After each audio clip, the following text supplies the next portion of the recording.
All right, so, yeah, let's gavel us into session. So, good evening. The first order of business on the agenda are the minutes from July 21 and July 29. Let's start with July 21. Is there a motion? Move to approve, subject to modification. Is there a second? I second. Okay. Going through it, page 1. Page 2. Page 3.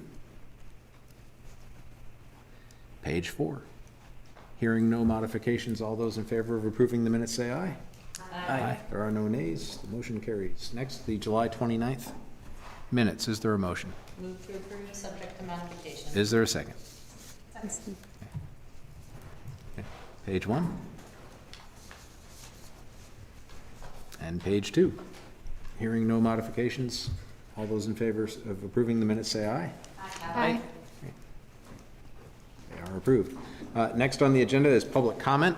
And so I would ask people to keep your comments brief. We're going to have a timing policy now, so if you can keep it under 3 minutes, that'd be great. But if it's over 3 minutes, I'm going to try to get your attention and ask you to wrap up. So, we're all short and sweet. We're going to try to keep it 2 Yeah. minutes or less. Okay, and actually, though pretty much everybody knows everybody, if you could officially just state your name before you begin. But Mike, go ahead. Yeah, hi, I'm Mike Isham. I'm chair of the Williston Rural Road Safety Committee. Over the past several months, residents of Oak Hill Road, North Williston Road, and other rural roads in Williston, we've gotten together and we've raised serious concerns about speeding, aggressive driving, and safety on our rural collector roads in town.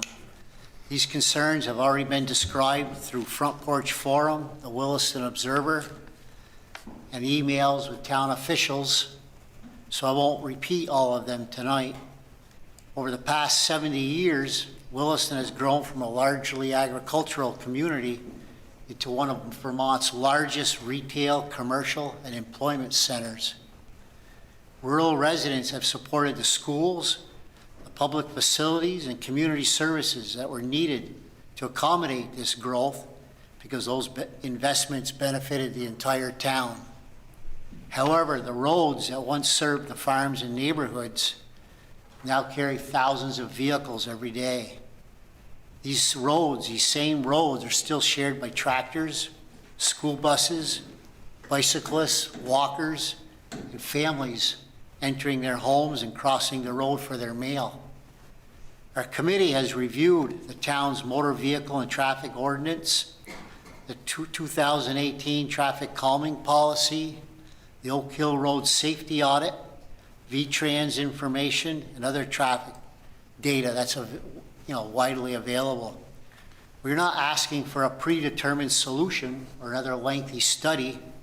The numbers are already out there. We're just asking the town to use the policies and the information that it already has to begin an evidence-based evaluation of these roads. Our request tonight is straightforward. Please place the rural road safety on a select board agenda in September so the board, the town staff, and residents can all discuss the existing evidence, identify the practical safety improvements, and establish a clear path and timeline for action. Williston's rural roads have changed, the data confirms it, and the rural residents experience it every day. We respectfully ask that rural road safety now receive the attention and commitment it deserves. Thank you. Thank you. Other public comment?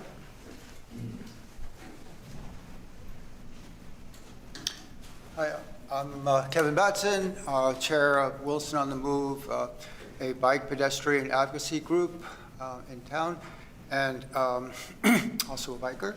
I bike more than 100 miles a week and not much in Williston. It's dangerous. Let's see, I'd like to thank the town for the 4-foot passing signs that are in the village here going up Oak Hill Road. That's the state law. That's you should, when approaching a vulnerable user, you should slow down and give them 4 feet and can even cross the line. That's the law. in the state.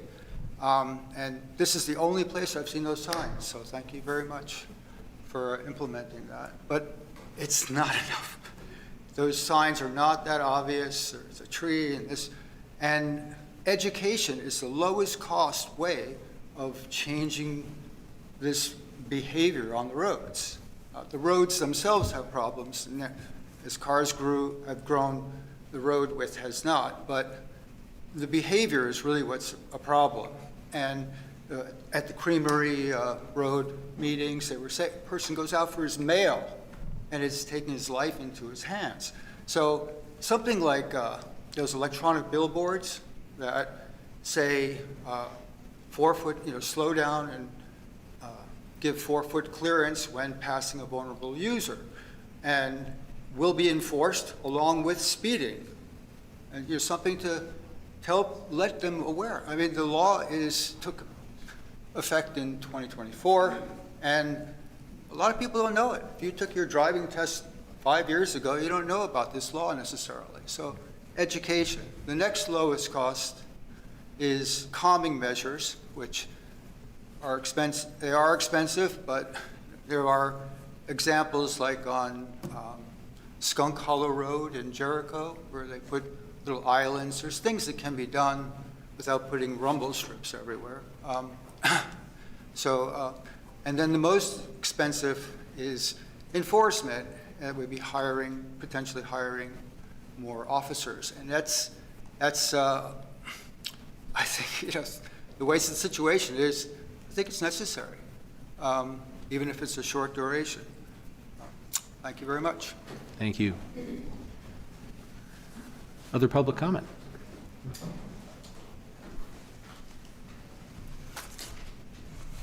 Hi, my name is Helen Weston. I live on Oak Hill Road in Williston. I work outside every day, sometimes 7 days a week, 8 to 10 hours a day. And from that vantage point, I see what many people never do: the constant speeding and aggressive driving on our rural roads.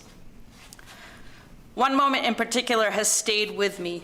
A woman was driving north toward town, slowed down to turn into our barn parking lot.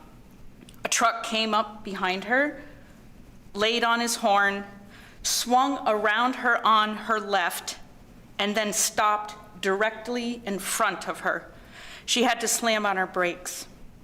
The driver got out, came to her window, screamed at her, and told her she had no right slowing down on the straightaway.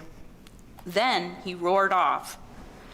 She was on her way to prepare for an event in the barn supporting Vermont against domestic and sexual violence. The cruelty, irony, and anger of that moment was shocking. This story is not an isolated story.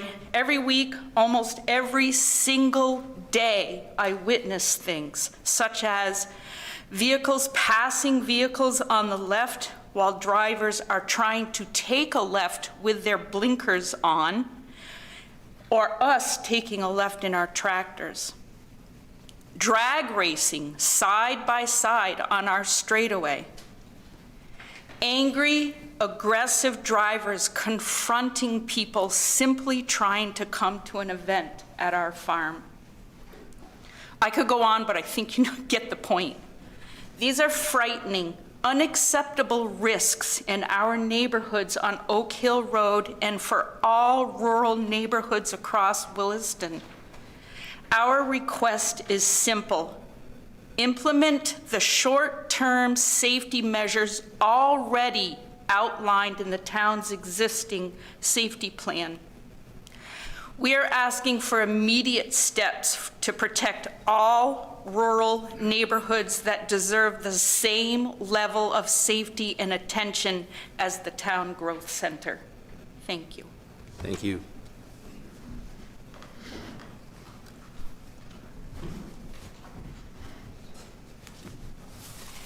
Hi, I'm Ken Pigeon. I'm a resident on Pumpkin Hill. And I want to just comment that I personally have been passed as I'm turning left onto South Road by someone going around me. While I have my directional on, someone has tried to pass me or not just tried, they got around me. But I'm here today as a bicyclist, and I just want to express how vulnerable us bicyclists feel out there. It's probably worse, it certainly is worse, I think, on Oak Hill Road because of two factors. One is because of the speed of traffic. We all know that 45 is only a posted number and not the real speed out there for most of those motor vehicles. And the other problem is the shoulder width. I frequently ride around Pond Brook Road to Pond Road and then from St. George onto Oak Hill. I can tell you that in St. George, they're way ahead of us. It's embarrassing when you're riding a bike to go from a shoulder that is not great, but reasonably comfortable with passing vehicles, to a shoulder that in some places it's mostly half the width, in some places is at the white line. So it is a real problem for the safety of bicyclists, and I hope that whatever corrections that can be made to adding officers or signage or anything has full consideration for bicyclists as well as pedestrians too, obviously. Thank you. Thank you.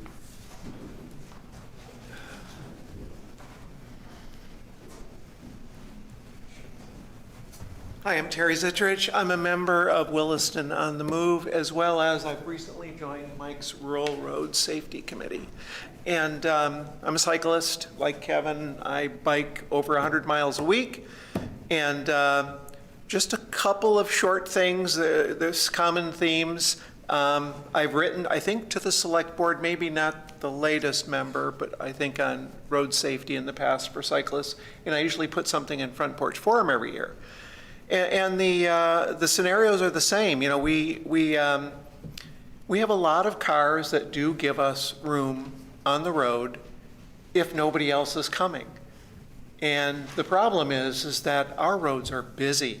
Oak Hill, the road that Mike lives on, North Williston Road, Mountain View Road, they're some of the worst, well, at least for the roads that I've sampled, and we rode 40 some miles today all over rural Vermont, and I was never passed close. I had a nice shoulder, and in Williston it can be terrifying, and that's why we ride a lot of different places other than through Williston. But when I want to just ride from my house, which is in the center of Williston, it would be nice not to feel like I'm going to get hit or run over.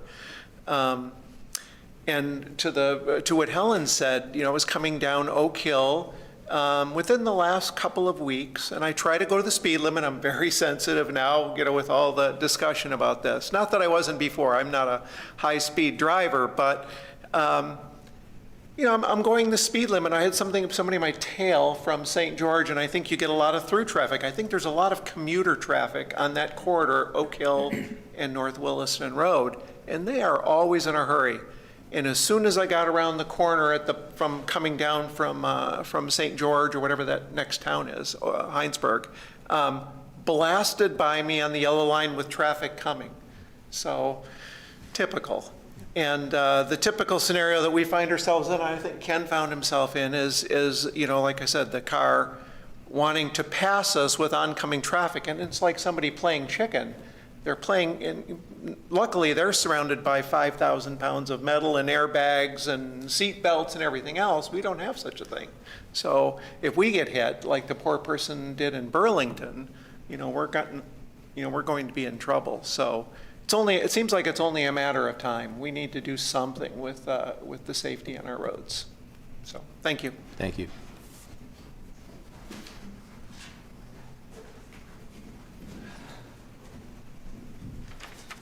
Good evening.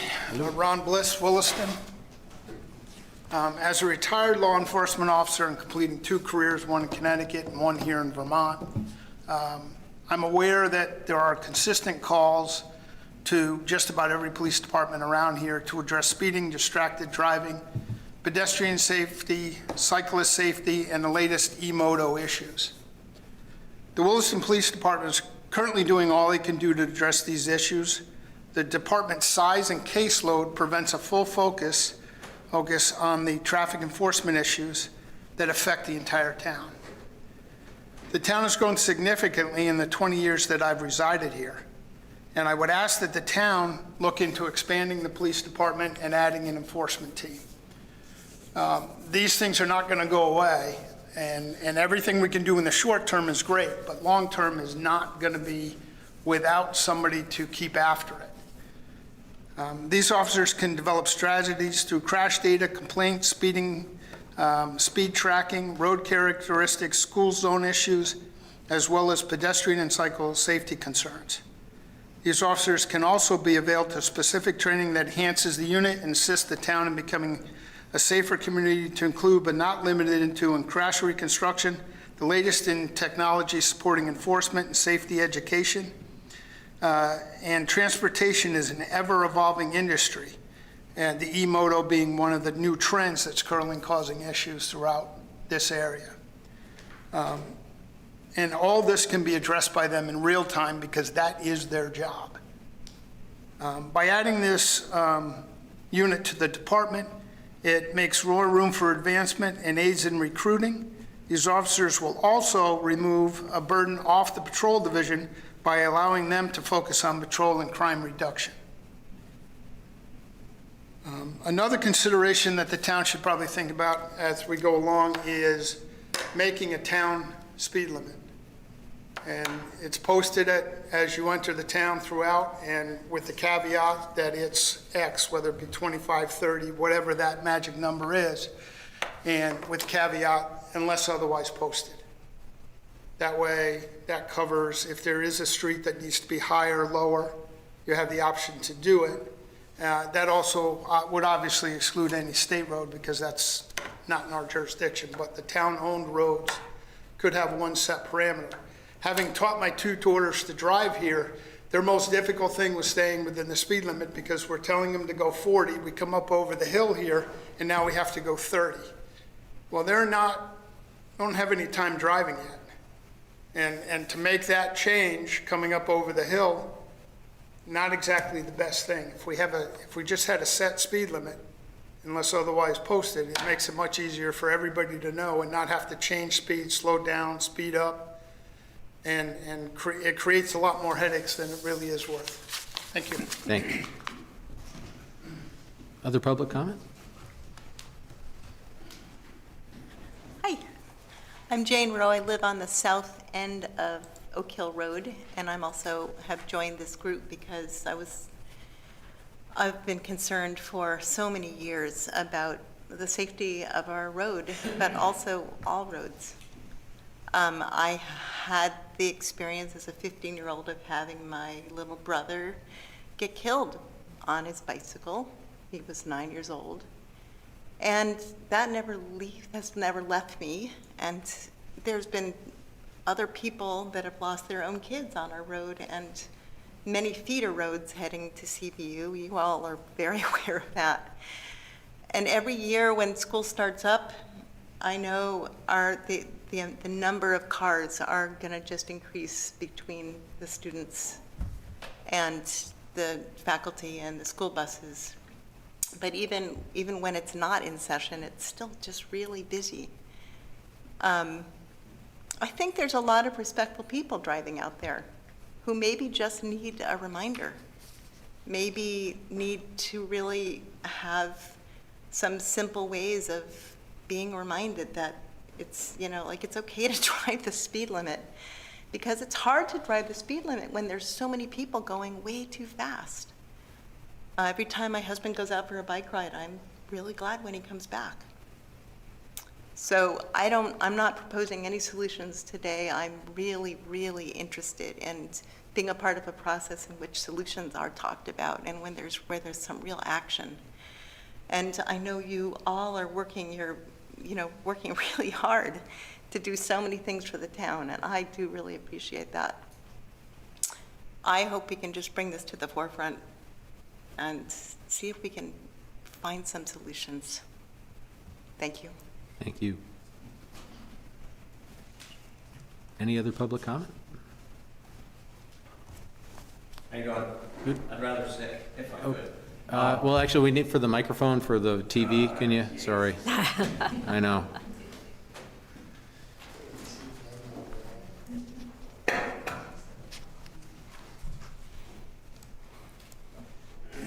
Sorry. Yeah, that's all right. My name's Denny Lewis. I own a farm at the other end of town. The roads that they're talking about aren't the only roads in town. We have state roads that the same stuff is happening. It's crazy. I really feel like enforcement is what's going to cure a lot of the problem.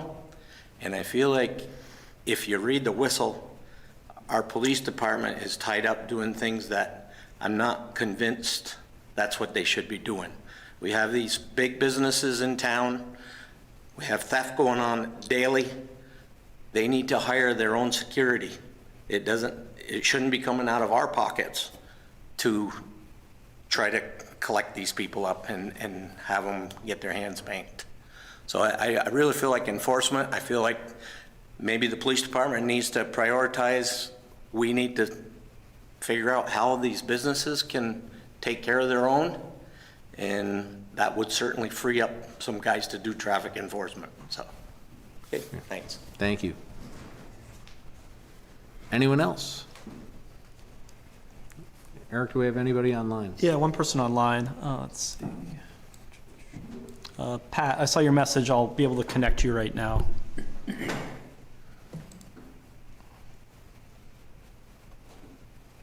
Yeah, can you hear me now? Yep. Yes, yep. Yeah, this is Pat Rakowski. I'm a member of the Energy Committee, and everyone has spoke very eloquently already, so I'll keep it quick. But I do urge the Select Board, if you can, to try to put this on next month's agenda. We live south of 89 as well, seeing much of the same behavior that folks have been talking about. And there are lots of options available, a sliding scale of expense and complexity, but there are many ways we could perhaps look into slowing things down and making the town safer, all of it, the rural and the urban sections, and do it before something terrible happens. So if you can, please go ahead and slot this for next month, and let's see what we can do to work together to find some solutions. And that's it for me. Thank you. Thank you. So I think that nobody else No online? one else online. Okay, okay. So thanks, everybody. First of all, I will do what I can to get this on the agenda. Hopefully next month. I'll try really hard to get it in as soon as we can. I did have a conversation with Eric a little bit earlier today about, and I'll just, would you take over from there? Sure. No, appreciate hearing from everybody this evening, and I think it's a really good conversation, and I think potential next step I'd like to offer is sitting down with myself and some members of my team to chat more with members of the group, just to, outside of this meeting setting, and where we can just chat more about what you're seeing out there. We can kind of look at some of the things the town has studied in recent years, talk about some processes we have to follow, and try to get that scheduled here in the next couple of weeks as something to walk away from tonight with like a next step here. Yep. Thank you. We've seen the V-Trains data. We've spoken of that. A lot of cars going over 70 miles an hour. Yep. So. The average speed is over 50. School starting out, it's going to go up substantially. So Eric, are you going to reach out, or? Yeah, Mike, would it be best for me to connect with you and try to, okay. Okay. Yeah, I'll All reach right. out in the next day or two and Okay. try to line something up. Please include Wilson Group. Sure. Yeah, maybe if I could connect with you, Mike, and you could share it with others, and we can figure out the best way to set Okay. up some time. And everybody, thank you very much for your voices. Very much appreciated. So, Thank you. thanks.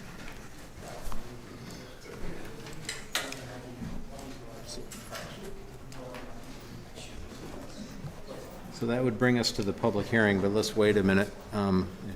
As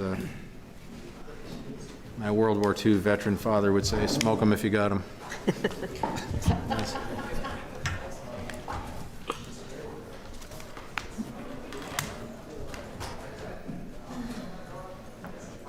Stand for the public hearing? I know. Okay, so let's, hold on. So the next item on the agenda is the public hearing for the capital plan amendment, and so pursuant to the law, I will state, pursuant to 24 VSA Section 4443, the Town of Williston Selectboard is considering the following amendment to the town's capital plan for the fiscal year 2027, addition of Rosignol baseball field renovation to parks replacement section. A public hearing on this matter is scheduled for Tuesday, August 18, 2026 at 7:05 PM in the Beckett McGuire Meeting Room in the Williston Town Hall located at 7900 Williston Road, or remotely via Zoom. So with that, the public hearing is called to order. And I will ask, is there any input?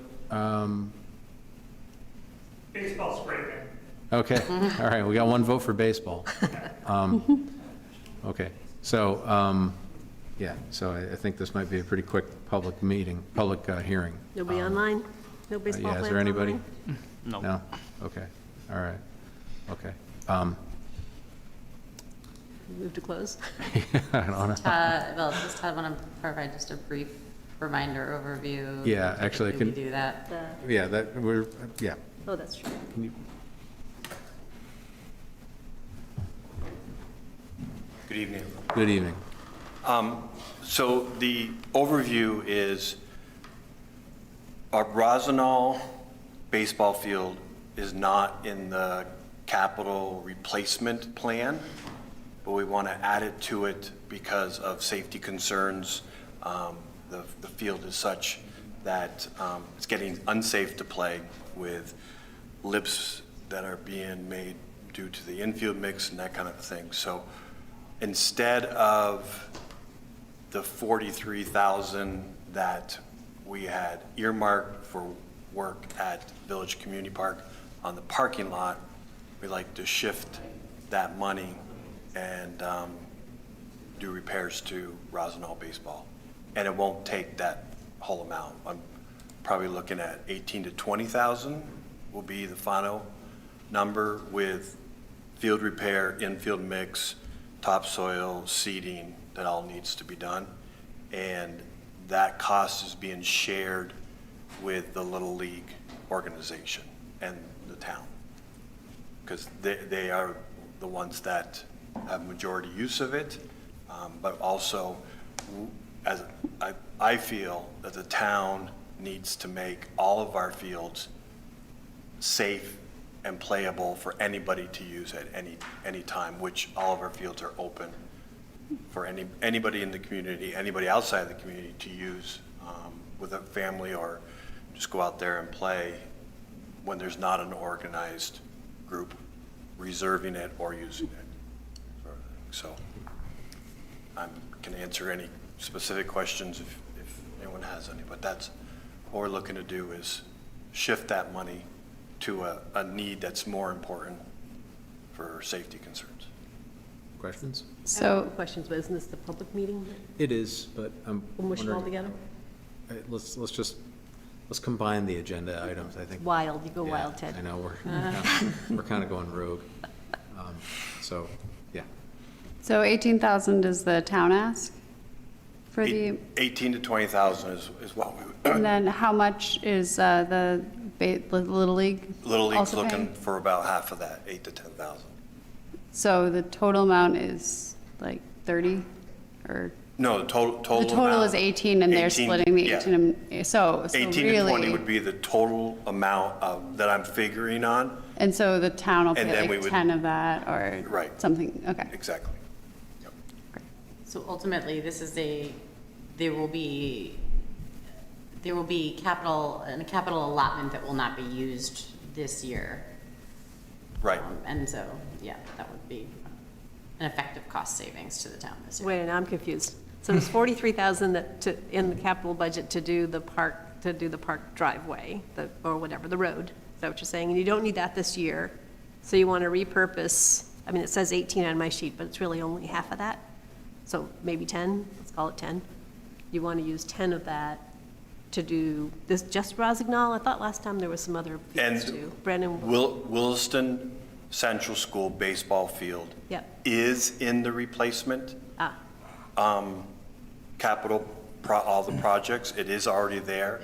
So we have taken some of that 43 and put it towards that, that project, and that's going to be probably around 9,000 to 10,000 by the time we're already done. So all said and done, probably looking at 20,000 plus or minus, using out of this year's fiscal 27 capital rather than the 43. For Rossignol and the, Rossignol and Williston Central School, yes. And there's no Little League field at Brennan. I thought Brennan came into the, Brennan does have Little League fields, but no, that's not. It was just these two. One's already in the plan. Rossignol is not in the plan. my other question, I think you sort of answered at the beginning, was I think last time you made the comment that we don't, no one else uses the field except Little League, but I think maybe what you were saying is we don't rent it out to anybody else? Is that what you were saying? But it is other people can use it. All the time. All of our fields are open 24/7, 7 days a week to people to use. A little dark at 3 a.m. Under the lights. During park hours. But all of our fields are open for anybody to use at any time. We don't, there's no field that's exclusive or closed. If it's reserved or an organization like Little League is using it, they have first priority. Got it. That's fair. I just pulled up, it might just help to remind everyone, when we do these two parts of the capital budget with the replacements and the improvements, Todd tries to project out, all these assets to be replaced in all of our parks over several years, and tries to, we do the budget, think, okay, this is likely what we'll look at this coming year. We have language in the capital sheet allowing staff to reprioritize things on the list as conditions change during the year. So looking at the bottom, this is where 27, we projected projects at 49,000. We had 25,000 in the fund. We put in 25,000 this budget year. That's how we got that number. So we're taking what's in the fund balance for this park replacement fund, and Todd prioritizes the projects due each year. So he's making a change here. And usually we would just go look at this if there's a priority change, but because this specific project wasn't on this list, that's why I felt we need to follow this amendment process to you and the public, so we follow what's in statute for a capital plan. So that's kind of just how the inner workings of how these funds have been set up historically. And if Eric scrolls down, you'll see the bottom group, Williston Central School, and the baseball field is there already. Yeah, you didn't have a year on it just yet. Right, but because it's been identified as such, Rossignol became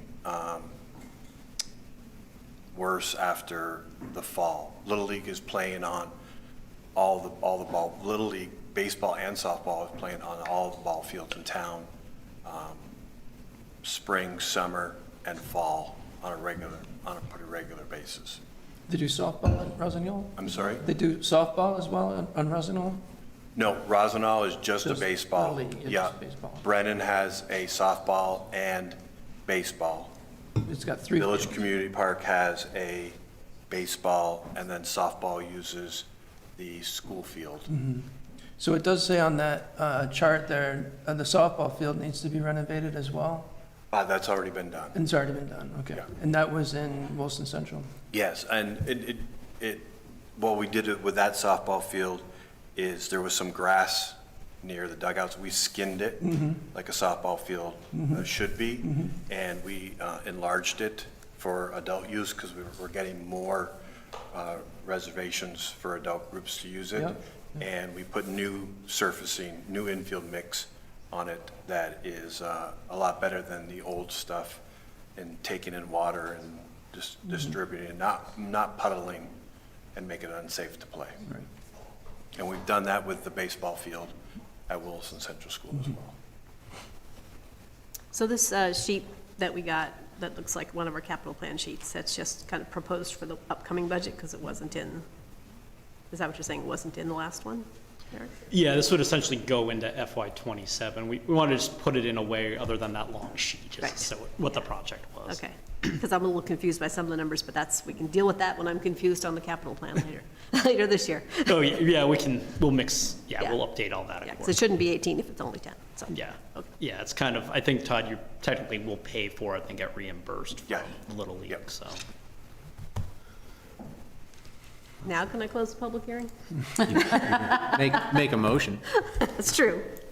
I move to close the public hearing on the proposed amendment to the fiscal year 27 capital plan. Is there a second? I second. Any discussion on the motion? All those in favor say aye. Aye. There are no nays. The hearing is closed. So that would bring us to the capital plan amendment consideration. We've already had discussion and questions. If the board wishes more, that's fine. Otherwise, there is a proposed motion. I move to amend the fiscal year 2027 capital plan as presented. Is there a second? Second. Everybody seconds. Like 2 seconds. Any discussion on the motion? All those in favor say aye. Aye. There are no nays. The motion carries. So, You have to learn to be more generic in your capital plan budget, Todd, so you don't have to come back next. yeah. All right. Baseball fields in town. Stuff. Stuff. Thank you. Thank you, everyone. Thanks. So, my understanding then is the next item on the agenda is a temporary event permit, but that is moot. Yeah, they decided not to go forward with it at Catamount this year, but I was chatting with them today and the other day, but they'd like to do it in the future. They just, timing was kind of tight and they had some things to work out. So they're going to keep it up at St. Albans this year, and they want to look to do this in the coming years. So suggested we revisit it with them and the board probably later this winter, early spring, so as the school athletic calendar is set, they can have all the dates set up, so. Okay, great. So you can skip that one. So that would bring us then to the work plan discussion with the Energy Committee. Is Melinda coming? Or-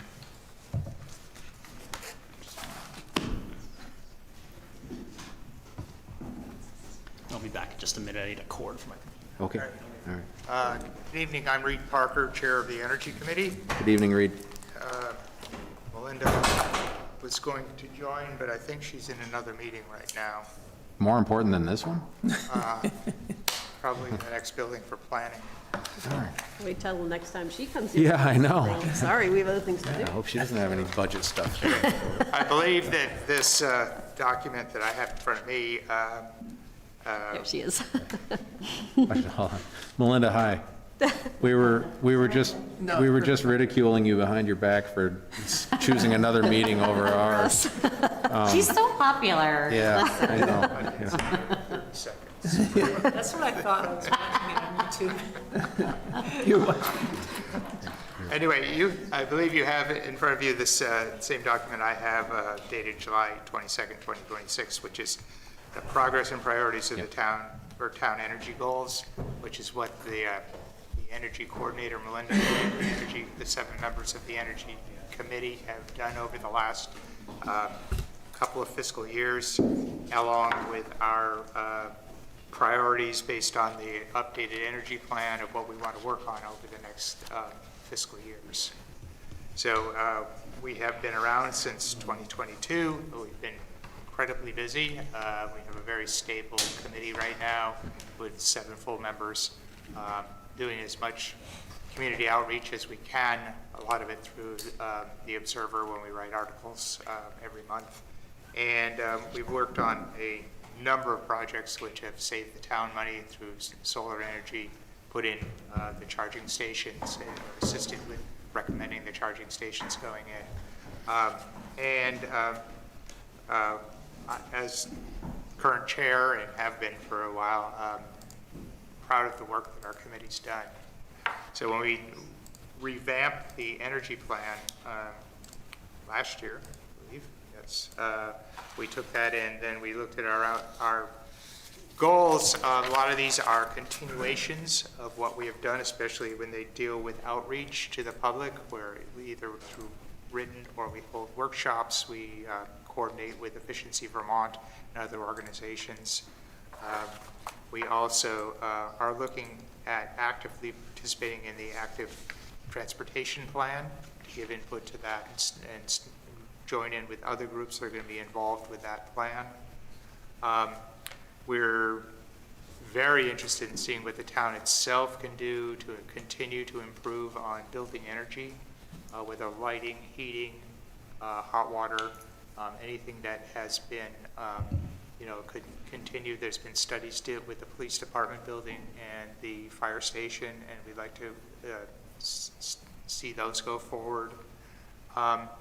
And we have talked about, and we'd like to come up with some concrete recommendations to the select board for doing a revolving loan fund, which is a mechanism for funding projects that will save energy and use the energy not necessarily as a immediate reduction in what the budget is, but take that savings and roll it into another project that people continue to do. Other towns have successfully done this around the country, and I think it's something that we could start on a modest scale and then really move forward with it. We're looking at additional possibility of solar on town-owned buildings, along with battery storage, which is becoming very much an up-and-coming technology to say, not only am I, reducing my cost, but I'm actually saving that energy in case you have an outage for benefit of the town buildings. And then we do have 2 EVs in the town fleet, and we'd like to look at continuing that process where it's feasible, and looking at maybe even getting into the lighter duty trucks. Certainly you're not going to replace dump trucks with EVs, but you could very well with some of the pickup trucks, and so we'd like to see those as the capital plan shows that those are should be coming off and be replaced, to really look seriously at what could be done with owning an electric vehicle for those uses. And one big one, which was, I couldn't believe it's been 1.5 years, is the clean energy proposal, which came to the select board. We had done a lot of research on it, and it really didn't go forward. We've been reading up on the successes that South Burlington has had. They did quite an extensive report recently, and we'd like to know whether the select board is interested in pursuing that as an ordinance. Hey, Reed, can I just ask you to back up, because I know this is kind of why we put you on the agenda, but Yes. I thought there were some interesting other things you're working on, and before we just kind of jump into Sure. that. So the one that my peers would be surprised to know, I'm intrigued with, is the revolving fund. I was thinking of something similar at one point, especially around the lighting, that we just can't seem to come up with the $70,000 or $80,000 or whatever to redo the lighting, and it seemed, I was thinking, well, let's borrow it from the capital fund, pay the capital fund back, over time. But the problem I find is that the ROI on these things are pretty long. So you wouldn't actually get that cash back for 10 or, it'll be a little at a time, but it would take a really long time. And so I don't know if you were talking about major investments. The revolving fund would only revolve every 15 years. Is that true, or have you seen it work in another way some other place else? Go ahead. So the city of the city of South Burlington has a revolving loan fund, and I'm not exactly sure how theirs works, but you can set aside a portion of the savings, like on an annual basis, so that you're not waiting for the end of the payoff period, but you know that eventually it'll come. But the idea is you just assign a portion of the annual energy savings to a revolving loan fund, and that builds over time, knowing that eventually those investments will save the town money, and that you're going to reinvest some of those savings, when you accumulate enough to reinvest. So again, my simple example, you spent $100,000 on lighting, and let's say you saved $10,000 every year, starting on year one. Well, you're $100,000 in the hole, you're only paying it back. The one year you have 10, then you have 20, then you have 30. It won't be until year 10 that you have your $100,000 to reinvest in something else. True, That's what I was kind of stumped on. And the same thing with the capital fund. You could do that, but you should do it once. You could do that if you were saving for fire truck, or 10 years from now or something, or several things that were 10 years out, you could borrow from that and pay it back, but the payback on these things is kind of long. If it was 3 years, it would be really feasible, but anyways, I like the idea, I just haven't been able in my head how to figure out how to make it work, so. Before you jump in, is there anything else on here that you really, I think it's kind of cool projects you're working on, anything else you'd like us to help with or be involved in any way? Well, I think the question was, you know, is the board interested in a clean energy ordinance? Right. Which would require new housing projects to use non-fossil fuels for a vast majority of their heating and water. And Burlington, the two in Vermont, actually there's a few others, but the two closest to us are Burlington and South Burlington. And, you know, and it's not an easy thing to take on. We have done studies. The feedback from the developers is generally not favorable because it's easier, especially in Chittenden County, to use natural gas. In other parts of the state, we were 15 miles to the east, and using fuel oil, we might think of something else. But in fact, the number of heat pump installations in the rest of the state is probably higher because they don't have natural gas. So, so it is, you know, you don't need to answer the question tonight, but just to put it on the agenda to say, should we begin to go down the path of drafting an ordinance that would require clean heat initiatives for development, both residential and commercial? So I thought the last time we were here, we talked about it, we kind of said, yeah, go gather some information. Yeah, I mean, I'm a very big proponent of a clean heat standard, and our town pursuing that. And so I thought we were at the phase of like, we would love to see what that would look like, and we would love to have the Energy Committee kind of start the process of developing what that might look like for our town. Right, and the Energy Committee provided some recommendations for policy, and so at that point, we were waiting for, yes, go ahead and draft the policy. We had, they had done a lot of research into the potential impacts to the costs and whether it was, you know, whether the town could legally draft and implement an ordinance, and yes, we can.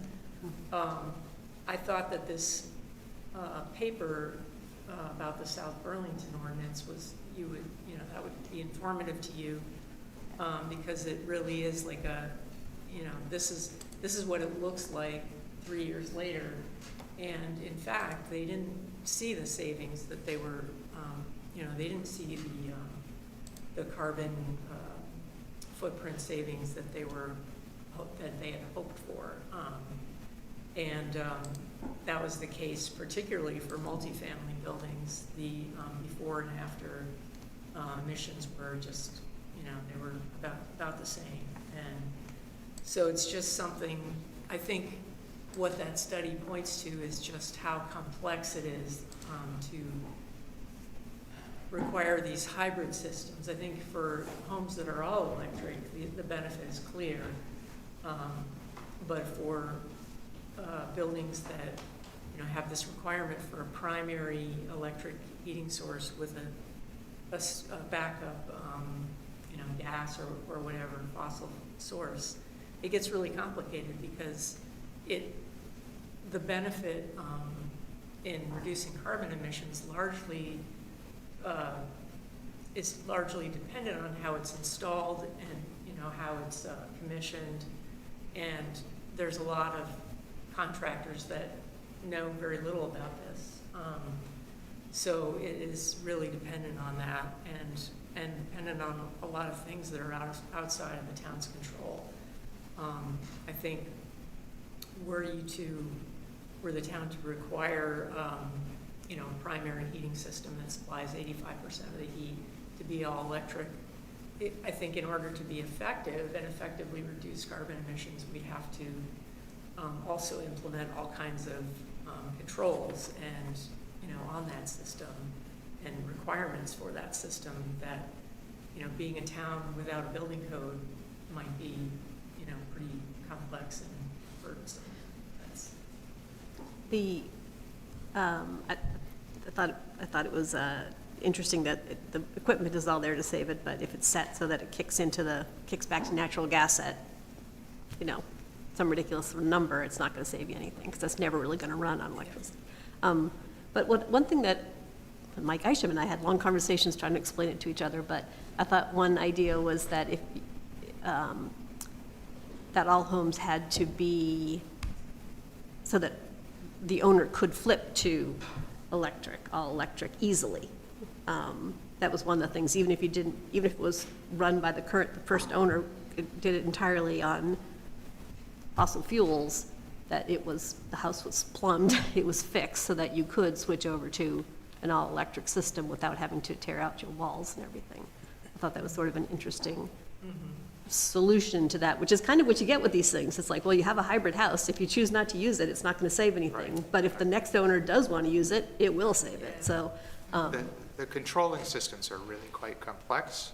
So if a second owner were to come in, they would have to probably hire somebody to come in and revamp not rebuild the controls, but reset the controls, because they're not, if somebody has set one up so that even though the heat pump system could run to 0 degrees, but they've had it kick in at 25 degrees, that is not something that the homeowner is going to probably be able to do.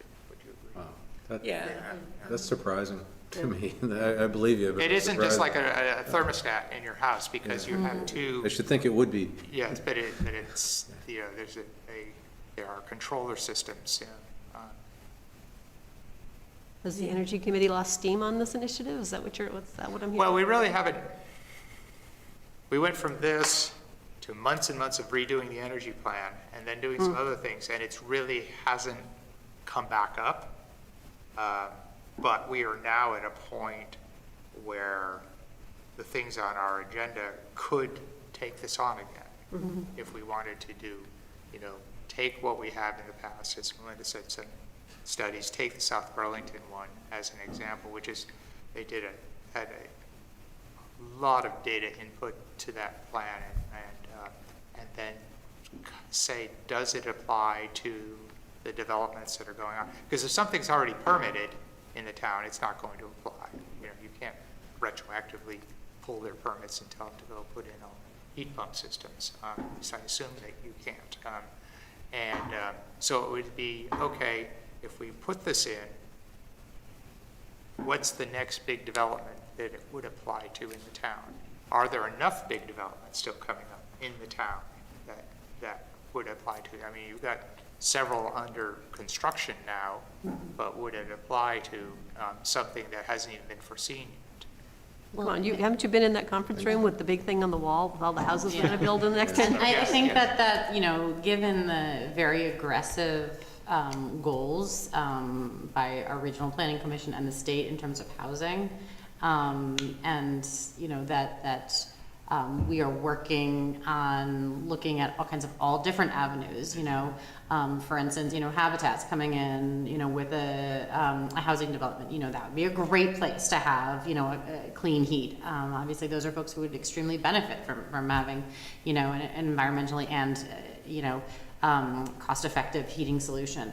There's all these, other, again, developments that haven't even been planned yet, but that we are hoping that will come into our town to meet these housing standards.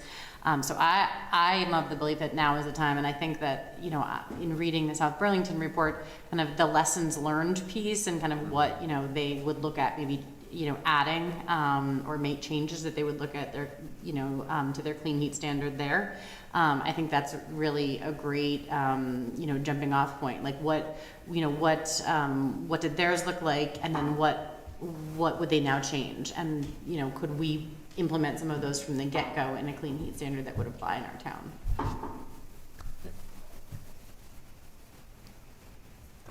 Like I said, I was definitely moved by the comment that you build a house that's there for 50 years, so you want to build it now for, your essential central heat pump system. You don't want to have to renovate for that, so I would be interested in taking this report and seeing where the Energy Committee could go with it. Yeah, me too. Even things like, if it's just a question of the switchover temperature that people are setting, I mean, is there any way we could mandate that they would set it at a different temperature? Or I don't know, I mean, just. Well, it's, even if you, if you inspect it prior to issuing certificate of occupancy, it's something that can be changed later on. Yeah, I get that, but if it's so hard to do. Right, maybe they won't. Yeah, it's like, maybe, make before a certificate of occupancy is granted by the town, there would be an inspection that would show that, they set it correctly. We need a building inspector. Well, yeah, I know. Too far away. But I think the consensus of the board is yes. Yeah. Right? So. Yeah, and this was on your work Right. plan list and hearing from the Yeah. Energy Committee, and after connecting with Melinda and where the committee was with some things on its work plan, having this discussion was important, so the committee could help prioritize its work of many good things it's working on. So maybe the next step, as the committee works on it, I'll work with Melinda with a good next conversation about ordinance or framework or what learning from other communities is kind of progressing this, what that looks like, and you can talk timeline in your work here and what your schedule looks like too. Okay. What's the, not on that, but what's the, any update on is it the level 3 charging station? There's and no the grants? Yeah, there's no update on that. Okay. V-Trans is working slowly through their process. Yeah.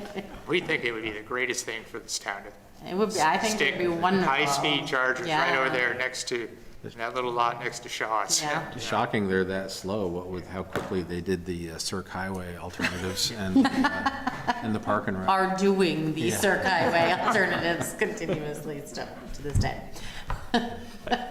I can share on good news in energy front, things occurring in the short term are replacement where HVAC in the police station, the crane was here Monday putting those rooftop units on.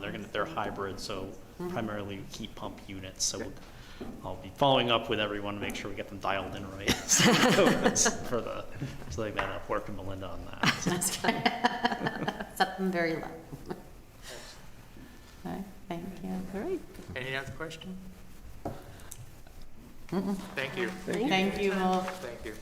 Thank you to all of the Energy Committee. You guys have truly done a lot, and I look forward to the pieces in the Observer, and, I really appreciate in such a short amount of time how much you all have done. The next article comes out next week. Thanks, Reed. Thank you. Yeah, thank you very much. Thank you for the work. So that would bring us up to the Code of Ethics Enforcement and Investigation Ordinance. Eric, can you do an intro? No, I'll turn it to Aaron. Oh, I'm sorry. Cut to the chase. Untangled this one very well. Yeah, so tonight is the second read of the Code of Ethics Investigation and Enforcement Ordinance. You first discussed it at your July 21st meeting. Essentially, the draft is the same. I just incorporated feedback that you had on the question on terms of designating the designated complaint recipient and the alternate. So that's framed within the policy that you can do it at a meeting. And to keep that a little consistent and easier to track, we would recommend maybe doing that at your annual organizational meeting. So really, that's the extent of it. If you have any questions, I'm happy to answer them. Otherwise, there's some motions in the manager's report. And the suggestion for if you want to designate the recipient would be Human Resources Director and the Town Manager as the alternate. Yeah, that was sort of my only little comment, was that it said name or position, and I was thinking, like, if we said it was going to be Eric Wells, and then Eric decides to leave for another job, is it still Eric Wells? So it would be good to do titles, I think. Yeah, titles makes sense. Yeah. No, I think it's a great job handling this. This was the easier of them. I know, I noticed the volunteer policy was not here. Yeah, that was my question, this was dependent on that, and I thought the material said we'd review that tonight, but we're not reviewing that tonight. Yeah, we ended up just with the way the schedule ran tonight to put that at different. Great. The timing still works out, though. With ordinances, if they are adopted, it's the 60 days before they're effective, so hopefully we'll finalize the volunteer policy within those 60 days, I'm hopeful. So the timing should still be okay. Great. So there is a proposed motion. I'll move to adopt the Code of Ethics Investigation and Enforcement Ordinance as presented. Is there a second? Second. I'll let you have that one. Thank you. Any discussion on the motion? All those in favor say aye. Aye. There are no nays, the motion carries. And then there is a proposed motion with the designations. Move to designate the Human Resources Director as the designated complaint recipient and the Town Manager as alternative designated complaint recipient. Is there a second? I'll second. Any discussion on the motion? All those in favor say aye. Aye. Aye. The motion carries. And it is adopted. And then the repeal. Oh, that's right, I'm Yeah. sorry, yes. And then is there a motion to repeal? I have a question on that. Or, well, I was going to introduce that. Yeah, that's, Oh, I'm that's the sorry. bigger I difference. thought, I mean, you can cut right to my it. apologies, I'm sorry. Trying to catch us back up. Bad move on my part. We're close. You are catching up, and Yeah. this won't take long. Okay. You want me to? go Yeah, ahead? please. All right, Yeah, great. sorry. I'm not- So also included with the meeting materials is the recommended repeal of the town's 2006 conflict of interest ordinance. I also included that ordinance, and Jean, you requested the state municipal code as well. Yes, thank you. Yes, that was helpful. It is helpful to see both of them. This was the moment I flagged for myself to tell you, sorry that I hadn't taken out the reference to the volunteer policy. We already covered that. So really, as outlined in the memo, the state code now covers a lot of what the 2006 ordinance was intended to do. We compared provision by provision with the state code, worked very closely with town council to make sure nothing of substance was lost. If you did repeal it, and I did flag one narrow gap for your awareness that for elected officials, the state or the local code was a little bit broader for the confidentiality piece. The state's code would leave a little bit of a gap there, but really it's minor. And council said it really, they agreed that staff would recommend for your consideration not to keep the entire code just for that provision, so. When you say confidentiality, that's the confidentiality of executive sessions and things like that we're talking about? I can't think of one other I confidential think it information. expanded, yeah, more confidentiality of information. If you were to ever have like a select board specific or elected official specific ordinance or policy, then that would be a good place to put it. But it wouldn't fit within the volunteer policy because it's elected officials, and it won't fit within the personnel policy, same reason. Yeah, I was trying to remember how we did some of this because it's almost like a code of conduct as opposed to a code of conflict of interest. These are very, in statute things, and there's certain things that say, we'll treat each other respectfully, we'll come to the meeting respectfully, we will, respect the confidentiality of executive sessions or materials. So that might be something that, when we get around to reorganization, we would consider replacing it with something that's more like that rather than because frankly, the problem with it is how do you remove an elected official, right? So it's all professionalism and who people we are, our ethics, not, Ted can't fire us. So. Nobody can. Right. So I think that whole respect to the confidentiality of an executive session really falls more into a code of conduct kind of agreement among us, as opposed to an ordinance. So. Or can it be included with the organizational meeting. Rules of procedure, Right. yeah, that might be a good home for it. Yeah. Because that's kind of, you're agreeing to that's your rules of procedure as a body for the next that's what I'm, business year. yeah. And maybe some things in there that don't belong there anymore, like if they're conflict here, Yeah, conflict of interest is here. yeah, we can brush through that next winter. The other thing is, it's like, I literally had never seen this. I always went with the state rules, and so I just have always, for 20 years, abided by the ones that the board adopts, and so I think it's a little bit interesting, and there are some things in here that's helpful to be aware of beyond conflict of interest, so. Any questions? Or, okay, there is a suggested motion. You stole his line, man. Okay, no, please. I tried to shut her down. So there is a proposed motion. I move to repeal the Williston Conflict of Interest Ordinance. Is there a second? I'll second. Any discussion on the motion? All those in favor say aye. Aye. There are no nays, the motion carries. So, great. Thank you. Thank you, Aaron. Thank you, thank you. It's Thank interesting. Erin for all her work on this. Yes, thank It you was very very much. complex to Yeah. compare all these things. She did a great job. Do you have to have a public hearing on getting rid of an ordinance? No. Do not. No. Let's find a few more to get rid of. Yeah.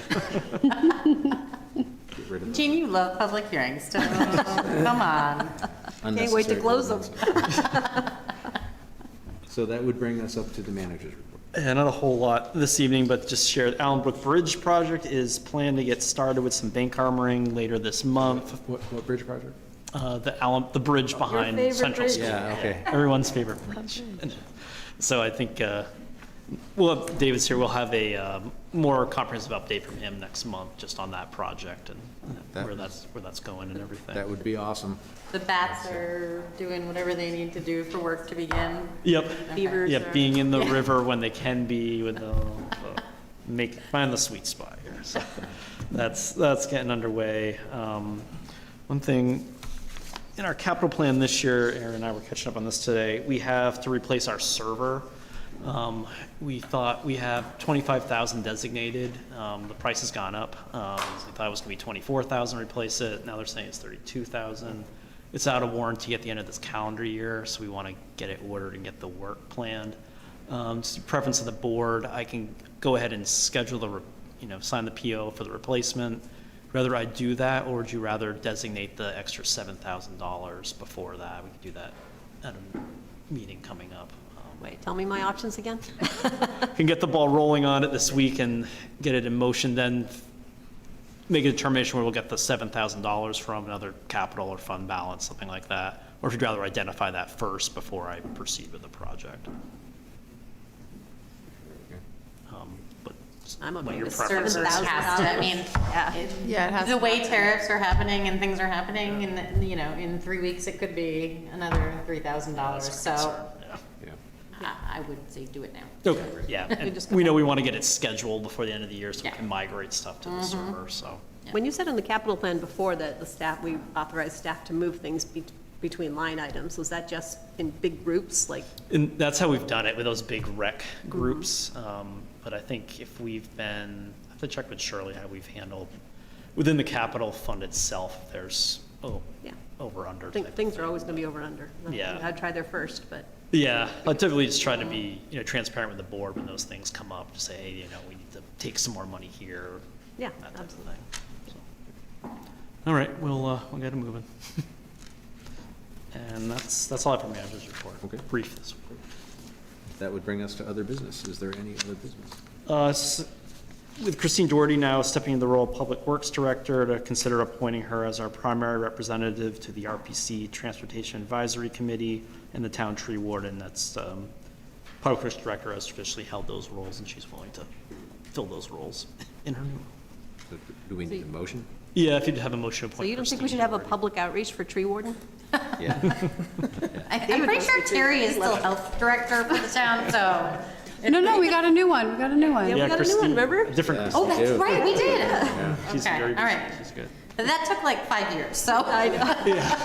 All right, I move to appoint Christine Doherty as primary representative for the CCRPC Transportation Advisory Committee and Tree Warden. I second. Any discussion on the motion? I will note that the health officer was out of town a couple of months ago, and I got a call because there was a cat bite. Because I'm apparently I'm the deputy assistant health officer still. My only question is, did Christine know these were going to be her responsibilities when she accepted the job? Yes, she's willing to serve in those. Tree warden might It's have the been. tree warden thing that's might going have to been get a her. big- Public shade tree here. All those in favor say aye. Aye. There are no nays.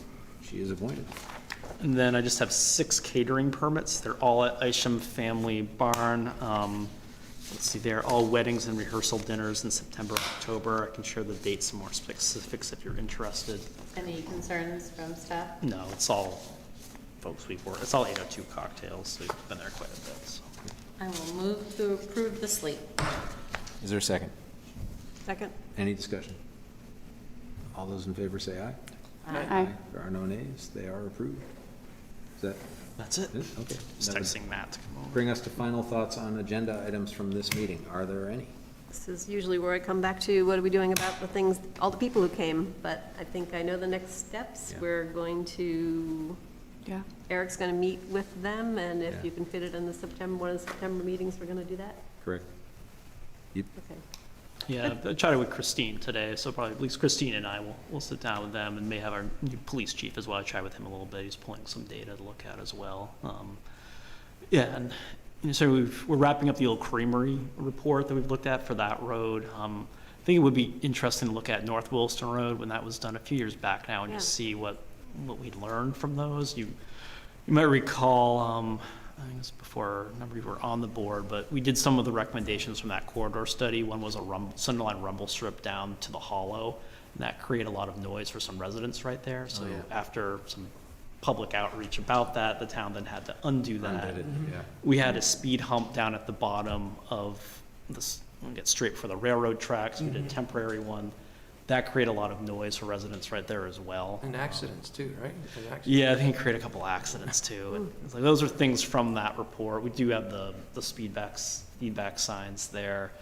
So I think we can kind of look at some of that data, look at some of our traffic data, but a lot of this too is options are what the roadway dictates as well, for what right-of-way is available. Like Oak Hill Road, it's an older road and there's not a lot of public right-of-way there, so it's, you could do it, you could get more, expand the road, but you need more easements, you need more right-of-way, you need more investment in the roadway at that point. But like to, chat with the group, hear more about them is really important, hearing, they're out there, they're seeing it each and every day where they live, so get more feedback from them and just have a good chat and kind of just see where we can bring it back to the select board and have some staff time to look at some of this stuff and bring it back to you. One of my concerns is that we look at, if we're talking about collector roads or roads that are, I don't even know if that's the right term, but roads that are coming in from other towns seem to be the concern that they really have, that we kind of look at them collectively. I'm not sure. I have a lot of respect for people who come out and spend their time to work on this project, but I don't want to miss a road because they couldn't make the meeting. And then kind of where do you draw the line?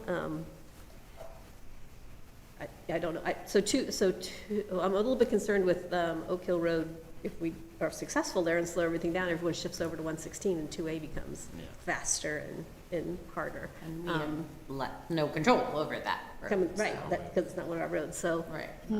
Anyways, I was just kind of, I exchanged a couple emails with Mike, and it was like, well, how about this road, and how about this road? And, it's like, well, I didn't mean to say all the roads, he said. So it's like, okay, well, let's, we need to kind of make sure that we're being consistent, fair across all our towns, but it's clearly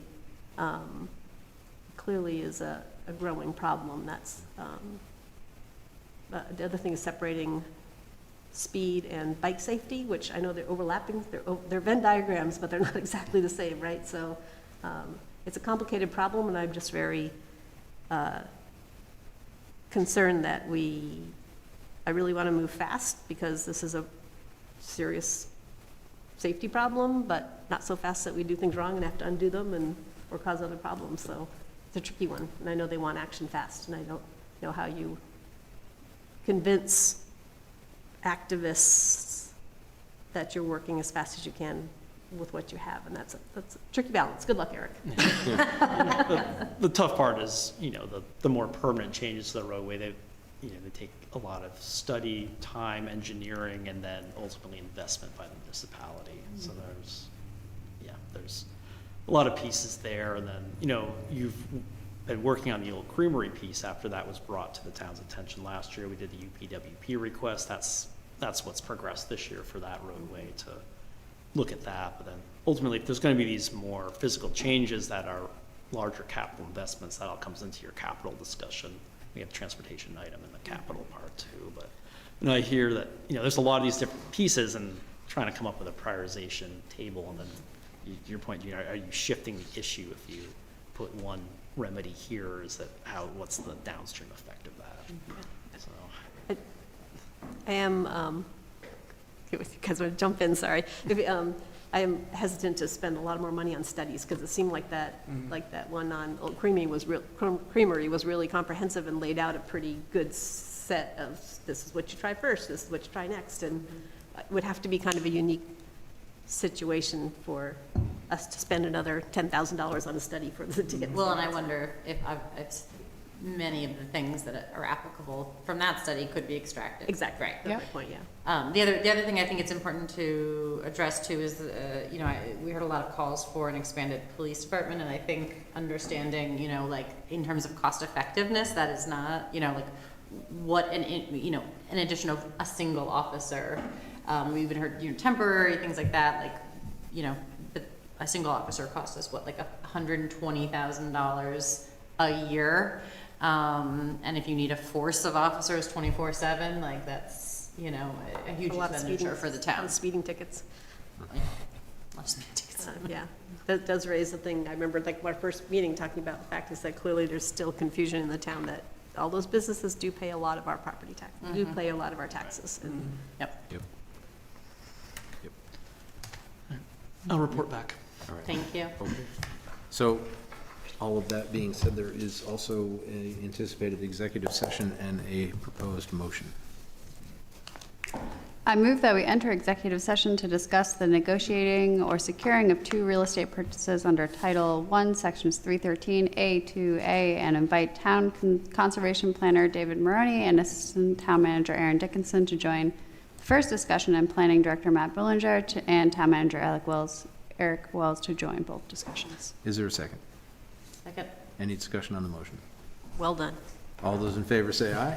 Aye. Aye. There are no nays. We are going into executive session. We will adjourn from there. There will be no substantive decisions made after that. So